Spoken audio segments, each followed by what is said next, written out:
ಎಲ್ಲರಿಗೂ ನಮಸ್ಕಾರ. ಕಳಸ ಕುಕ್ಕಿಂಗ್ಗೆ ಸ್ವಾಗತ. ಈ ದಿನ ವಿಶೇಷವಾಗಿ ಕೃಷ್ಣ ಜನ್ಮಾಷ್ಟಮಿಗೆ ರುಚಿಕರವಾದಂಥ ಉದ್ದಿನಬೇಳೆ ಹಾಕಿ ಹಸಿಮೆಣಸಿನ್ಕಾಯಿ ಹಾಕಿ ಮಾಡುವಂಥ ಚಕ್ಲಿ ಮಾಡೋದು ಹೇಗೆ ಅಂತ ನೋಡೋಣ ಬನ್ನಿ. ಇದು ತುಂಬ ರುಚಿಯಾಗಿರುತ್ತೆ. ಮೋಸ್ಟ್ಲಿ ನೀವು ಯಾರೂ ಈ ಥರ ಮಾಡಿರಲ್ಲ. ಇದು ತುಂಬ ರುಚಿಕರವಾಗಿರುತ್ತೆ.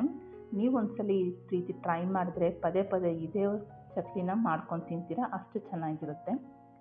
ಬನ್ನಿ ಇದು ಮಾಡೋದು ಹೇಗೆ ಅಂತ ನೋಡೋಣ. ಮೊದಲು ಇದಕ್ಕೆ ಇಷ್ಟು ಸಾಮಗ್ರಿಗಳು ಬೇಕು ನೋಡಿ.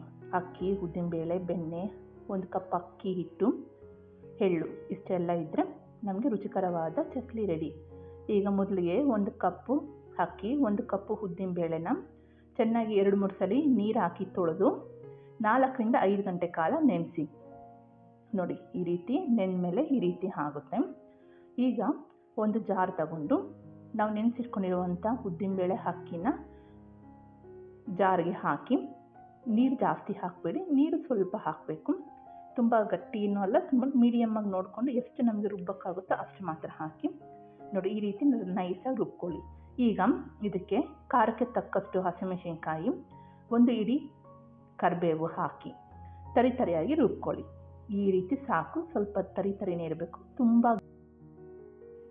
ನೈಸಾಗಿ ರುಬ್ಬಿಟ್ರೆ ಅದು ಹಿಟ್ಟೆಲ್ಲ ಗ್ರೀನ್ ಕಲರ್ ಆಗಿಬಿಡುತ್ತೆ. ಬೇಕಂದರೆ ಹಾಗೂ ಮಾಡ್ಕೋಬೋದು. ನೋಡಿ ಈಗ ರುಬ್ಬಿರೋದನ್ನು ಒಂದು ಬೌಲ್ಗೆ ತಗೊಂಡು ಅಥವಾ ಒಂದು ದೊಡ್ಡ ತಟ್ಟೆಗೆ ತಗೊಂಡು ಅದಕ್ಕೆ 1 ಕಪ್ ಅಕ್ಕಿ ಹಿಟ್ಟು, ರುಚಿಗೆ ತಕ್ಕಷ್ಟು ಉಪ್ಪು, 2ರಿಂದ 3 ಸ್ಪೂನ್ ಎಳ್ಳು. ನಾನಿಲ್ಲಿ ಎಳ್ಳು ಹಾಕ್ತಿದ್ದೀನಿ. ನೀವು ಬೇಕಂದರೆ ಅಜ್ವೈನ್ ಹಾಕ್ಬೋದು, ಇಲ್ಲ ಜೀರಿಗೆ ಹಾಕ್ಬೋದು. ಬಟ್ ಕಾಂಬಿನೇಷನ್ ಎಳ್ಳೇ ಚೆನ್ನಾಗಿರುತ್ತೆ. ಈಗ ಕರಗಿಸಿಟ್ಕೊಂಡಿರೋ 1/2 ಕಪ್ಪು ಬೆಣ್ಣೆ ಆದರೂ ಹಾಕ್ಬೋದು, ಎಣ್ಣೆ ಹಾಕ್ಬೋದು ಅಥವಾ ತುಪ್ಪನೂ ಹಾಕ್ಬೋದು. ಇದು ಬೆಣ್ಣೆ ಹಾಕಿದ್ರೆ ಚೆನ್ನಾಗಿರುತ್ತೆ ಅಂತ ಬೆಣ್ಣೆ ಹಾಕ್ತಿದ್ದೀನಿ. ಈಗ ಎಲ್ಲ ಚೆನ್ನಾಗಿ ಮಿಕ್ಸ್ ಮಾಡಿ ನಾವು ಚಪಾತಿ ಹಿಟ್ಟು ಥರ ಕ್ಲೀನಾಗಿ ಕಲಸಿ ಮುದ್ದೆ ಮಾಡ್ಕೊಳ್ಳಿ.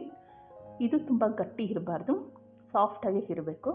ಸ್ವಲ್ಪ ಸಾಫ್ಟಾಗಿದ್ದರೆ ನಮಗೆ ಎಣ್ಣೆಯಲ್ಲಿ ಚಕ್ಲಿ ಬಿಡೋದಕ್ಕೂ ಈಸಿ ಆಗುತ್ತೆ. ತುಂಬ ಗಟ್ಟಿ ಇದ್ದರೆ ಮತ್ತು ಚಕ್ಲಿ ಒತ್ತೋಕ್ಕೆ ನಮಗೆ ಕಷ್ಟ ಆಗುತ್ತೆ. ನೋಡಿ ಈ ರೀತಿ ಸಾಫ್ಟಾಗಿರಬೇಕು. ತುಂಬ ಗಟ್ಟಿನೂ ಇರಬಾರ್ದು, ತುಂಬ ನೀರು ಇರಬಾರ್ದು. ಈ ರೀತಿ ಮೃದುವಾಗಿರಬೇಕು. ನೋಡಿ ಹಿಂಗೆ ಬೆರಳಲ್ಲಿ ಮುಟ್ಟಿದ್ರೆ ಬೆರಳು ಒಳಗೆ ಹೋಗಬೇಕು, ಅಷ್ಟು ಸಾಫ್ಟಾಗಿರಬೇಕು. ಇವಾಗ ಇದು ಹಿಟ್ಟು ರೆಡಿಯಾಗಿದೆ. ನೋಡಿ ಇಷ್ಟಾದರೆ ಸಾಕಾಗುತ್ತೆ. ಈ ಥರ ಕ್ಲೀನಾಗಿ ಮುದ್ದೆ ಮಾಡಿಕೊಂಡು ಚಕ್ಲಿ ಒರಳಲ್ಲಿ ಇಡೋ ಥರ ಬಂದರೆ ಸಾಕಾಗುತ್ತೆ. ನೋಡಿ ಇದೇನು ನನಗೀಗ ಕೈಗೆ ಅಂಟಿಲ್ಲ, ಕರೆಕ್ಟಾಗಿ ಮುದ್ದೆಗೆ ಬರ್ತಿದೆ. ಈಗ ಒಂದು ಬಾಣಲಿಯಲ್ಲಿ ಎಣ್ಣೆ ಕಾಯಕ್ಕಿಡಿ. ನಾನಿಲ್ಲಿ ಐರನ್ ಕಡಾಯಿ ಇಡ್ತಿದ್ದೀನಿ. ಇದರಲ್ಲಿ ಚಕ್ಲಿ, ನಿಪ್ಪಟ್ಟು ಇವೆಲ್ಲ ಮಾಡಿದ್ರೆ ಚೆನ್ನಾಗಿ ಬರುತ್ತೆ. ಈ ರೀತಿ ದಪ್ಪ ತಳ ಪಾತ್ರೆ ಇಟ್ಟರೆ ನಾವು ಎಣ್ಣೆಯಲ್ಲಿ ಕರಿಯೋಕ್ಕೆ ಚೆನ್ನಾಗಿರುತ್ತೆ. ಇವಾಗ ನೋಡಿ ನಾನು ಚಕ್ಲಿ ಒರಳಿಗೆ ಬೆಣ್ಣೆ ಅಥವಾ ಎಣ್ಣೆ ಯಾವುದಾದ್ರೂ ಆಗಲಿ ಕ್ಲೀನಾಗಿ ಹಚ್ಕೋಬೇಕು. ಒಳಗೆ ಎಲ್ಲ ಕ್ಲೀನಾಗಿ ಹಚ್ಕೊಂಡು ಒಂದು ಇಡೀ ಮುದ್ದೆ ಮಾಡಿಕೊಂಡು ಅದು ಎಷ್ಟು ಇಡಿಸುತ್ತೋ ಅಷ್ಟು ಇಡಬೇಕು. ನಾನಿಲ್ಲಿ ಸಣ್ಣದು ಶಾವಿಗೆ ಥರದ್ದು ಚಕ್ಲಿ ಒರಳು ತೊಗೊತಿದ್ದೀನಿ. ನೀವು ಯಾವ ಪ್ಲೇಟ್ ಬೇಕಾದ್ರೂ ಹಾಕೋಬೋದು, ಯಾವ ಡಿಸೈನ್ ಬೇಕಾದರೂ ನೀವು ಹಾಕ್ಕೊಂಡು ಚಕ್ಲಿ ಮಾಡ್ಕೋಬೋದು. ನಾನಿಲ್ಲಿ ಡೈರೆಕ್ಟಾಗಿ ಎಣ್ಣೆ ಒಳಗೆ ಚಕ್ಲಿ ಬಿಡ್ತಿದ್ದೀನಿ. ನೀವು ಬೇಕಾದ್ರೆ ಚಿಕ್ಕದಾಗಿ ಚಕ್ಲಿ ಪೇಪರ್ ಮೇಲೆ ಅಥವಾ ಒಂದು ಬಟರ್ ಶೀಟ್ ಮೇಲೆ ಹಾಕ್ಕೊಂಡು ಎಣ್ಣೆಯಲ್ಲಿ ಕರೆದು ಪಕ್ಕಕ್ಕೆ ಇಡ್ಬೋದು. ನಾನಿಲ್ಲಿ ದೊಡ್ಡದಾಗೇ ಕೃಷ್ಣ ಜನ್ಮಾಷ್ಟಮಿಗಲ್ವಾ, ದೊಡ್ಡದಾಗಿರಲಿ ಅಂತ ದೊಡ್ಡದಾಗಿ ಡೈರೆಕ್ಟಾಗಿ ಎಣ್ಣೆಯಲ್ಲಿ ಬಿಡ್ತಿದ್ದೀನಿ.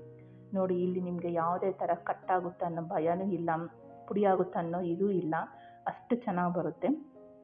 ನೀವು ಈಗ ಎಣ್ಣೆಯಲ್ಲಿ ಬಿಟ್ಟ ಮೇಲೆ ಕಲಿಸ್ಬಿಡಿ, 1 ನಿಮಿಷ ಹಂಗೆ ಬಿಡಿ. ನೋಡಿ ಇವಾಗ ಸ್ವಲ್ಪ ಡ್ರೈ ಆದಮೇಲೆ ಒಂಚೂರು ಮೂವ್ ಮಾಡಿ. ಈಗ ಒಂದು ಕಡೆ ಬೆಂದಿದೆ, ಅರ್ಧ ಬೆಂದಿದೆ.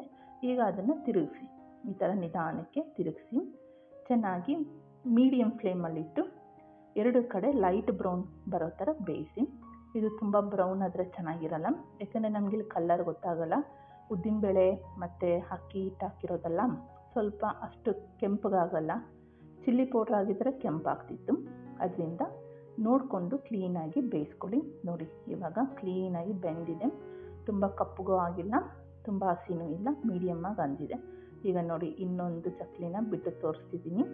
ನೀವು ಈ ಥರ ಸುಲಭವಾಗಿ ಮನೇಲಿ ಮಾಡಿ ನೋಡಿ, ಎಷ್ಟು ಚೆನ್ನಾಗಿರುತ್ತೆ ಅಂದರೆ ಪದೇ ನೀವು ಇದನ್ನು ಮಾಡ್ಕೊಂಡು ತಿಂತೀರ, ಅಷ್ಟು ಚೆನ್ನಾಗಿರುತ್ತೆ. ನಿಮಗೆ ಒಂದ್ಸಲಿ ಈ ವಿಡಿಯೋ ಇಷ್ಟ ಆಗಿದ್ದರೆ ಲೈಕ್ ಮಾಡಿ, ಶೇರ್ ಮಾಡಿ, ಸಬ್ಸ್ಕ್ರೈಬ್ ಮಾಡಿ. ನೋಡಿ ಈಗ ಇನ್ನೊಂದು ಚಕ್ಲಿನೂ ರೆಡಿಯಾಗಿದೆ. ಬನ್ನಿ ಈಗ ಇದನ್ನು ಸರ್ವ್ ಮಾಡ್ಕೊಳ್ಳೋಣ. ನೋಡಿ, ಕೃಷ್ಣ ಜನ್ಮಾಷ್ಟಮಿ ಸ್ಪೆಷಲ್ ಚಕ್ಲಿ ರೆಡಿ ಆಗಿದೆ. ನೀವು ನಿಮ್ಮ ಮನೇಲಿ ಈ ಥರ ಮಾಡಿ ಹೇಗಿದೆ ಅಂತ ನನಗೆ ತಿಳಿಸಿ. ಈಗ ನೋಡಿ ಎಷ್ಟು ಗರಿ ಗರಿ ಆಗಿದೆ, ಸೌಂಡ್ ನೋಡಿದ್ರಾ ಎಷ್ಟು ಚೆನ್ನಾಗಿದೆ. ನಿಮಗೆ ಈ ಚಕ್ಲಿ ಇಷ್ಟ ಆಗಿದರೆ ಕಮೆಂಟಲ್ಲಿ ತಿಳಿಸಿ. Thank you.